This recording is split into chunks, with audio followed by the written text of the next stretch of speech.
there, my name is Julie Fei-Fan Balzer, and today I'm going to give you a couple tips for cutting felt.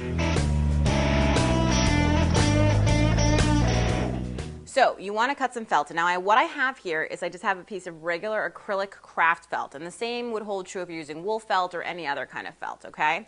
You want to make sure first, tip number one, that you're using a mat that has a high tack fabric support sheet on it. So that's a mat that you would use for cutting any kind of fabric. And that's because we want to keep this felt really, really rigid. So all I do is I remove the dust cover and then I go ahead and I put my felt down, making sure to really smooth it down so that it's really very much adhered onto this mat. Okay?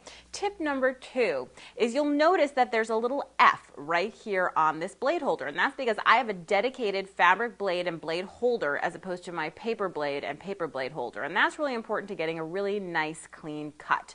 The next thing is you want to make sure that you do a test cut. Now the settings I'm going to give you are not absolute. They don't work for every felt in the whole world, but the settings that have worked for me with my machine on this felt recently, okay, is that I set my blade to an 8, and then if I go into the machine and I look at the pressure and speed settings, okay, I want to bring the speed all the way down to a 1, and I want to bring the cut pressure all the way up to a 5. But again, you should do a test cut to make sure that you find the right settings for your machine.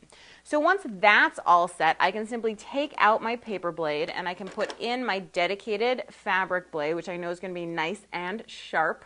Okay, and I can go ahead and load my mat in, which again has my high tack fabric support sheet, so I know it's super sticky and ready to go.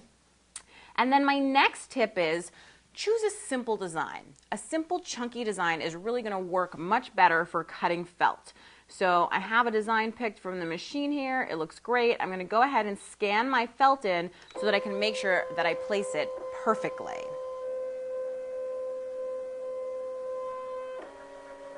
Now that I can see my scan up there, I can go ahead and drag my shape over. My flower is a little bit large for my felt, so I'm going to go ahead and I'm just going to resize it and make it small enough that it can fit on there.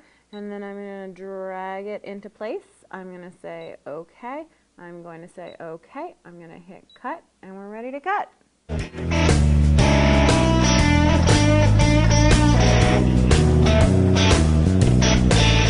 Go ahead and I'm going to unload the mat from the machine, and then I'm going to simply pull away the excess felt from the outside, and then I've got my beautiful flower right here, which I can just pull right off the mat. There's the circle from the inside that comes out too, which could certainly be a second cut if you want it to be, but there is my felt all cut out and looking fabulous.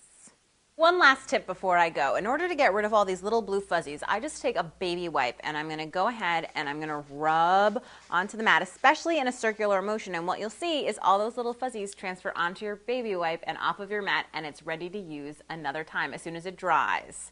So for more tips, tricks, and tutorials, I hope you'll visit my blog at balzerdesigns.typepad.com, and of course, don't forget about the Scan and Cut website at scanandcut.com.